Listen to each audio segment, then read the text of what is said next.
Hi there! Good morning, good afternoon, good evening, and good day. RJYC Vlog here. So, ito na nga ang mga bida-bida at mga kalokohang nagaganap sa gobyernong Bangag. Kumakahol-kahol. Alam nyo ba na itong Kabataan Party List ay merong kontrobersya ngayon na meron pala silang mga kasamahan dyan at mga executive, that means mga matataas ang posisyon sa kanilang party list ang may nagrereklamo ng sexual abuse o may nagrereklamo ng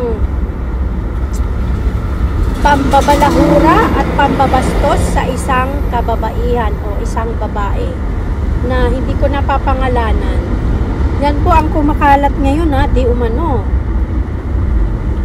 Meron silang kasong pambabastos sa isang babae at hindi lamang isang beses kundi 3 beses yata at meron siyang 6 na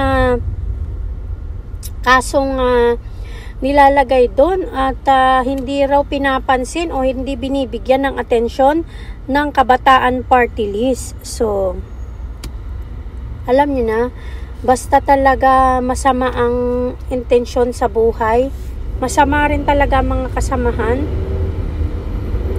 hindi rin maganda ang nangyayari, masama rin ang mga pinagagagawa nila sa mga kasamahan nila at mga empleyado nila.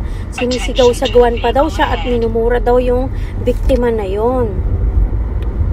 Kaya abangan natin ang chika bells na yan. Nakakahiya talaga itong Kabataan Party List daw. Kabataan na nang-aabuso naman ng kabataan. Nakakadiri kayo, Raul Manuel. Sagutin nyo yan.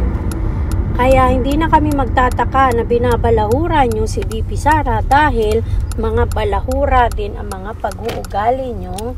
Mga genemal kayo. Shame on you people.